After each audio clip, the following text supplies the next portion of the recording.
is RTV6 News at 11, working for you. First at 11, a winter weather advisory is still in effect across Indiana. After snowing most of the day, temperatures are in the 20s right now, and even colder air is moving in, and that could cause slick conditions on the roads. Good evening to you at 11. I'm Mark Mullins. And I'm Amanda Starantino. Let's get right to Chief Meteorologist Kevin Gregory with a Storm Team 6 alert. Kevin. And let's talk about what's happening right now. The snow is slowly ending, and by slowly, I mean we'll squeeze all the moisture out of the air as this Arctic blast comes our way. So light snow continues. Temperatures 10 to 15 degrees above zero in the morning, with wind chill temperatures around 5 below. Hamilton County, many spots between 4 and 4.5 inches of snow. Ellettsville 3.8 and Muncie 3.5. Just under 3 inches here in Indianapolis. So far 20 2-hour delays in the morning. You can see those right down here at the bottom of your screen, and check to make sure the kids don't have to get up too early in the morning. The accumulating snow slowly moving out, kind of the persistent very light snow still ongoing. Temperatures right now feels like 7 in Indy, 6 in Lafayette, the actual temperature at 20. This is what we'll wake up to, a record-tying 14 in Indianapolis, 10 above in Lafayette. And a new shift of drivers with the Department of Public Works just took over. A crew of 80 started at 11 o'clock tonight, and they'll be out through the morning commute. You can find the latest school delays, weather alerts, and more by going to the RTV6 app. And Storm Team 6, helping you prepare for whatever winter will bring this season. Watch our special report, Weathering Winter in Indiana, at 8 o'clock tomorrow night, only on RTV6. Now to a story you first saw on RTV6. An order stopping the eviction of dozens of people from a Southwest Side mobile home park is part of a big day in court tomorrow. Last month, Attorney General Curtis Hill sued the park's owners, and a restraining order has allowed residents to stay since then. RTV6's Cameron Riddle has been on top of this story since September, when residents were first told to pack up and get out. Tonight, he's talking to residents who are waiting to learn the fate of the place they call home. The residents here at the I-70 mobile home park have been on pins and needles for nearly 2 months. Now on the eve of a court hearing which could determine if they get to stay here, they're hoping the courts will have some compassion. Because right now I'm worrying. I'm worrying a lot. When Jeff Melton lays head to pillow tonight, he'll be thinking about the possibility of finding a new place to live, depending on what happens at a Tuesday court hearing between the mobile home park's owner, Blue Lakes Incorporated, and the Indiana Attorney General, who filed a lawsuit halting an order from the mobile home park's owner for residents to leave the property by October 15th. While the court battle puts that order on hold, the park's residents are still trying to figure out what to do. For some, it means holding on as long as they can, and for others, it means leaving as soon as they can. Well, when I see somebody moving their mobile home out of here, it's like, I sit back and I think, boy, I wish that was mine. Moving out and going somewhere so that I'm worry-free. Because right now I'm worrying. Melton says he will be in court for Tuesday's hearing as he wants to see what happens for himself and possibly get answers from the mobile home park's owners. But most of all, he has a simple request.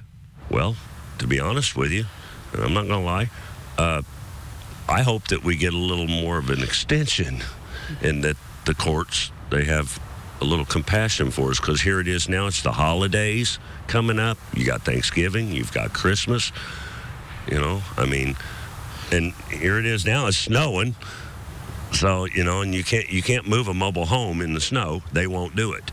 Working for you on the West Side, Cameron Riddle, RTV6. And the hearing between Blue Lakes Incorporated and the Indiana Attorney General is scheduled for 1:30 tomorrow afternoon. We will let you know what happens on air and at the IndyChannel.com. That's also where you can see the details of the lawsuit against the mobile home park and all of our previous coverage as RTV6 works to get answers for residents. Tomorrow, the community will get answers from members of a Central Indiana school board after months of controversy. The Northwest Hendricks County School Board has been facing criticism over its handling of Tri-West coach and teacher Tyler Bruce. Bruce is under investigation over allegations of sexual misconduct with a student. The board voted to put him on paid administrative leave instead of firing him, which the administration recommended. Last month, Call 6 Investigates learned one board member is Bruce's uncle. Tuesday's meeting starts at 6:30 at Tri-West Middle School. Teachers in Lawrence Township are getting a raise. Tonight, the school board approved a 3% increase. The contract covers the current school year and has already been ratified by teachers. Salary for starting teachers would be $43,000, according to the administration. RTV6 is getting answers for concerned viewers about an iconic symbol of the Indianapolis Motor Speedway. Some race fans want a classic IMS marquee put back on display. They say right now the old Gate 1 sign is hidden by overgrown bushes and weeds. Addison Henderson would like to see the iconic wing and wheel in a place where the public can appreciate it. I think it would make a great centerpiece right there in the center of the new roundabout, or you could put it on display out in front of the museum, but I definitely want to see it restored because it's only going to get worse sitting out in the weather and weeds growing up around it and deteriorating like that. So I'd like to see it taken from that location, and I'd like the public to be able to see it again too. And we reached out to Indianapolis Motor Speedway for more info. A representative tells RTV6 that the marquee is in a secured storage facility. IMS says the sign is an important historical artifact that will be preserved. And a landmark Central Indiana restaurant that closed its doors in September is going on the auction block. The former home of Poe Brothers Cafeteria in Mooresville, including the land, will be up for sale on November 23rd. Poe Brothers opened in 1982 in a building on a hill overlooking State Road 67. Before that, Kelly Poe owned a restaurant on the same site starting in 1960. The Indiana Attorney General's office has won a lawsuit against the Carmel Home Improvement Company, first exposed by Call 6 Investigates. Green Frog Restoration took more than $389,000 in payments over 10 months, but never finished the work or provided a refund, according to the state. Call 6 first told you about those issues in 2015 after customers reached out for help. Last week, a Hamilton County court awarded a judgment against James Twaddle, who operated the business at the time. There are no charges at this hour after a man shot 2 women at his home on the east side of Indianapolis. The homeowner told police he thought the women were trying to break into his house.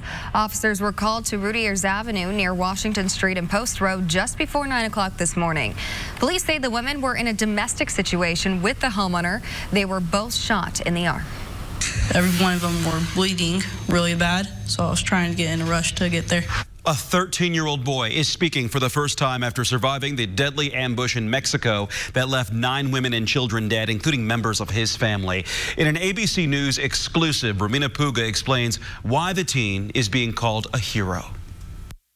The brave 13-year-old boy credited with helping save his injured brothers and sisters after a deadly ambush in Mexico, now opening up about what happened. They just started hitting the car at first, like with a bunch of bullets. Devin Langford and his father David telling ABC News in an exclusive interview about the attack that killed his mother and 2 younger brothers. He recalls the gunman wearing bulletproof vests and masks and attacking their relative's car in front of them first, then firing on Devin's family car as they drove up. Afterwards, they got us out of the car, and they just got us on the floor, and then they drove off. The surviving children tried to flee, but many were too wounded to walk. Every one of them were bleeding really bad, so I was trying to get in a rush to get there. Devin walked 14 miles to get help, hearing more gunshots on his way. I was kind of taking too long because I was kind of hiding some of the time. Eventually getting help. Devin's father, proud of his son's act. To be honest with you, my boy's a hero simply because he gave his life for his brothers and sisters. Devin and his family have now left Mexico, preparing to start a new life in the U.S., but they said they're still fearful they may never see justice.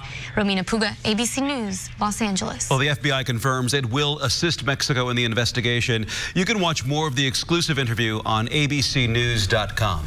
Public hearings on the impeachment inquiry into President Trump start Wednesday. The first witnesses will be Bill Taylor, the top U.S. diplomat in Ukraine, and State Department official George Kent. On Friday, we will hear from former Ukraine Ambassador Marie Yovanovitch. Over the weekend, Republicans released their own witness list. They want to hear from the anonymous whistleblower. If they don't call the whistleblower in the House, this thing is dead on arrival in the Senate. This is a very simple, straightforward act. The president broke the law. House Democrats are hoping to make the case that President Trump committed an impeachable offense by allegedly withholding aid to pressure the Ukrainian leader to investigate President Trump's political rivals. President Trump spent part of his day in New York attending the 100th annual Veterans Day parade. 25,000 people marched in the parade. The president praised service members for their sacrifices at home and overseas. Tonight in Central Indiana, a fun free event for veterans. Sky Zone locations welcome vets and their families. Organizers say it's a great way to give back to service members. Nearly 1,000 people enjoyed the indoor trampoline parks in Fishers, Indianapolis, and Plainfield, including Jessica Manning and her family. Manning's husband has served more than 2 decades in the Army. She's grateful tonight's event was a family affair. We spend a lot of time not with our, soldier. The kids spend a lot of time without their, their parents. So it's nice to get out and do something for them. Dozens of companies offered free and discounted products and events to military families today. Strangely enough, my very first job was a car hop, so I'm kind of coming around full circle. When you think of fast food workers, you might think of teenagers. Coming up, Hiring Hoosiers finds out how one company is changing that stereotype. And we are counting down to country music's biggest night. This year's CMA Awards will be a celebration of women in the industry. Carrie Underwood and Reba McEntire will host with guest host Dolly Parton. Watch the show Wednesday at 8, only on RTV6.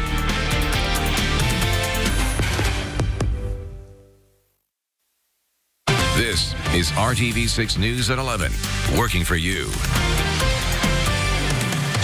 From Missouri to Illinois to Michigan, our neighbors in other parts of the Midwest are dealing with a lot more snow than just here in central Indiana that we've got. Between 2 and 6 inches fell in the Chicago area, canceling about 1,200 flights at O'Hare International Airport.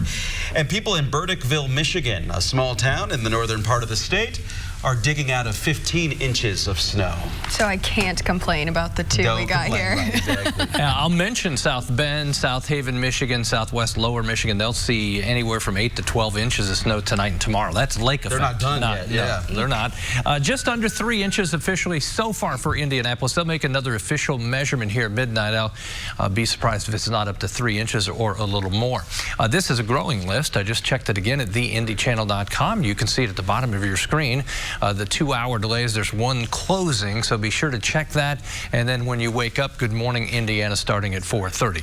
Cold air can't hold as much moisture as warm air, so when it gets cold like this, it's going to squeeze every last drop out, and we're getting very light snow now moving through Hendricks County, Marion, Hamilton County as well. The steadier, heavier snow that was creating the accumulating snow is departing southeast portions of the state. Now, any of these very light snow showers that we have now, combined with the falling temperatures on these northwest winds, will set conditions up for very slick roads, especially secondary and untreated roadways tomorrow. Rural areas, the wind gust this hour is 32. Temperature by morning down to 14. The sky will gradually clear northwest Indiana first and then start moving to the south and east, and that will set the stage for sunshine during the day tomorrow. The temperatures in the morning, the actual temperature ties a record back in 1911. Wind chill temperatures, what it will feel like, as cold as 5 below in Lafayette, but generally 0 to 5 below just about everywhere. Tomorrow, still a strong northwest wind. Sunshine tries to help, can't really accomplish a whole lot. You're looking at temperatures tomorrow afternoon that stay in the low to mid 20s, and with the ground covered by snow and the sunshine around, you need your sunglasses. Fresh snow reflects about 90% of the sunlight that hits it. There's your strong wind through the day. These are the wind gusts. They'll be almost 30 miles per hour. High temperatures, low to mid 20s, as I mentioned. Coldest temperature within the 7-day planner. We'll start a little warming trend. Wednesday, as the warmer air comes back over what is going to be the colder ground at that point, we'll develop a lot more cloud cover. We still struggle to get to the freezing mark.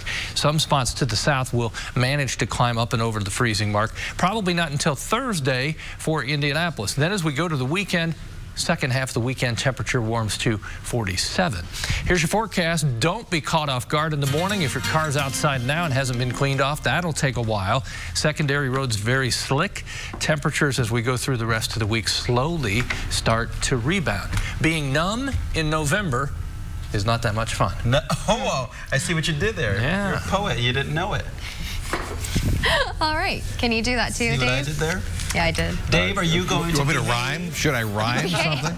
Hey, a little more sense of urgency to get Jacoby Brissett back on the field shortly after yesterday's game at the stadium. And to that end, it looks like the Colts are thinking that a little rest certainly helped Jacoby. He should be able to go Wednesday. We'll see what happens, though, in practice. But if he's on the field Wednesday, he'll likely start against the Jags this Sunday. Hey, good evening. There's the story of the Pacers for you. Blue and gold, despite losing their first 3 games, have now all of a sudden won 6 of the last 7, and doing so while battling their own injuries right now. Back at practice today, and an encouraging sign, really, to see Miles Turner getting around. He's day-to-day with that ankle injury from nearly 2 weeks ago.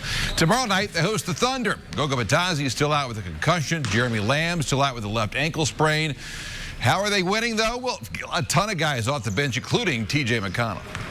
Certainly these guys getting opportunities to play, and, they're taking advantage of that opportunity, which is really what we need at this point. When everybody gets healthy, we hope that it does help.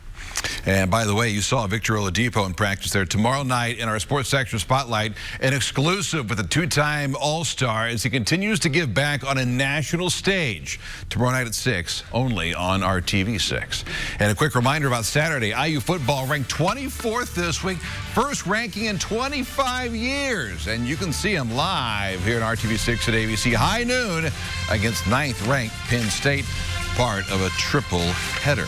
Finally tonight, first and foremost, from the Speedway, and a big night at Speedway Indoor Karting. The racing community coming together to help Caitlin Gosley. Her husband is a mechanic on Jack Harvey's IndyCar team. Caitlin is in pursuit of a bone marrow transplant, looking to pay for her chemo treatments and various medical expenses. Nobody certainly comes together quite like the racing community. Our buddy Chris Wheeler out there helping put that together. Very special night in Speedway. So looks like a lot of fun. Back to the Colts. Wednesday is the sure sign of, I think he's going to be fine. And maybe Sunday's game yesterday kind of pushed him in that direction. Get well soon. Can you get back out there? Yeah. Okay, I'd like to see you. Yeah. All right. Thanks, Dave.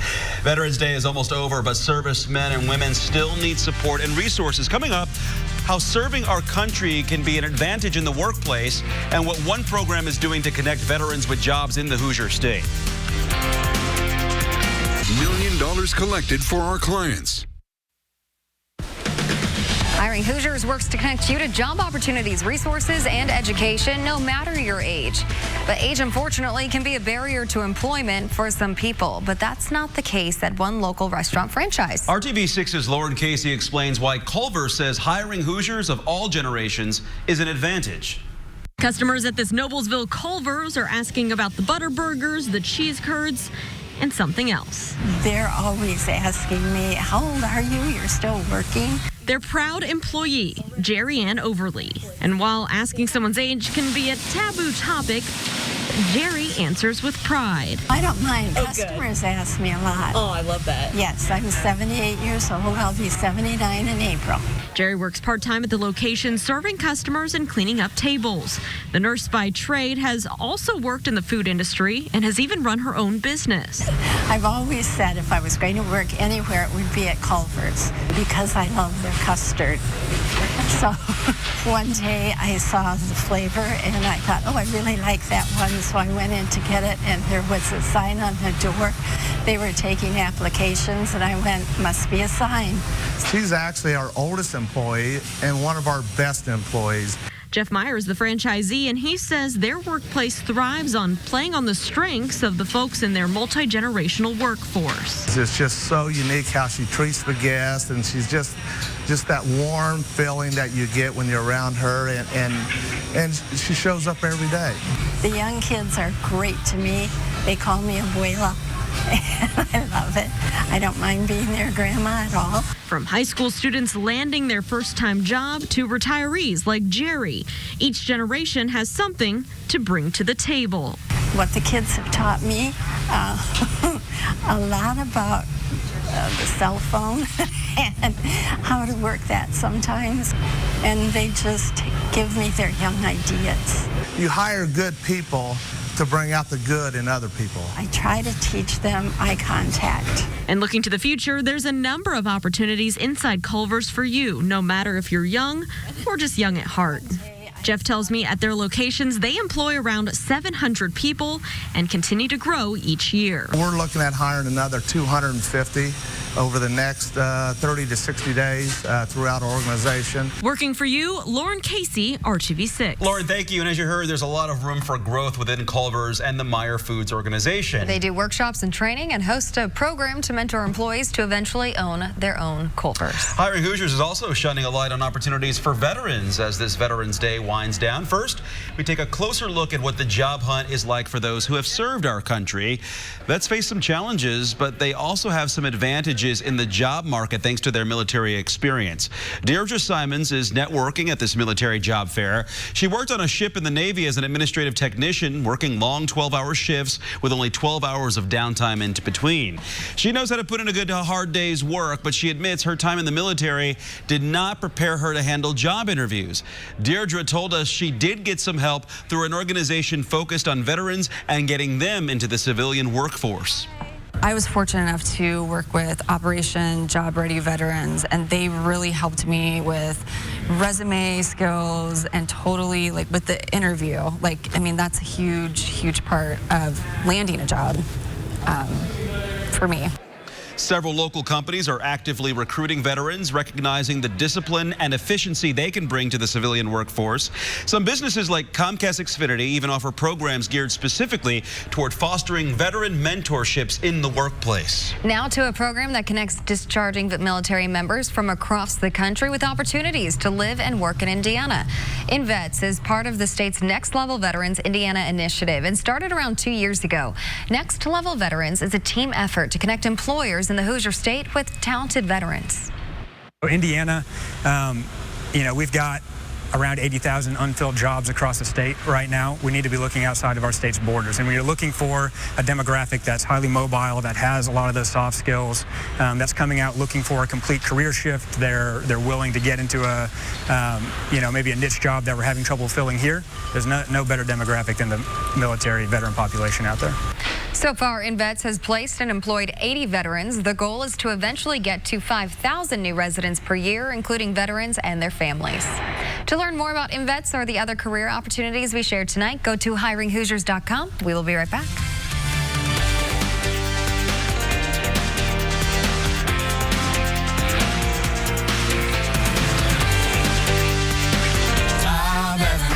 Down on the farm. The Children's Museum of Indianapolis is making sure patients at Riley Children's Health do not miss out on everything the museum has to offer. That includes educational opportunities. The museum's STEM team visits kids at Riley twice a month during the school year. I feel like, a lot of these kids are missing out on these opportunities because they've been hospitalized. And so it provides hands-on experience and, just basically enriching their education experience while they're here in the hospital. The sessions are part of the Riley School program, which supports students in kindergarten through 12th grade. Lesson plans include programming and building robots, dissecting 3D printed frogs, and building model cells. That's making learning fun right there. Yes, what did you build? Nothing worthy or structurally sound. I gave it a try. That's my snowman. It's on the RTV6 sign. Right. For November, that's not bad. It'll still be standing, I think, frozen in place tomorrow. That's a picture from Blackford County, near Hartford City, just north. Decent amount of snow, 4 to 5 inches. And those are the tire tracks pulling into the garage earlier in the Greencastle. Tomorrow morning, 14 at the bus stop. That ties a record going back to 1911. Oh, my goodness. Bundle up. The year Ray Haroon won the Indianapolis 500. He brought us rear view mirrors. Grab a jacket. Good night. When he did that.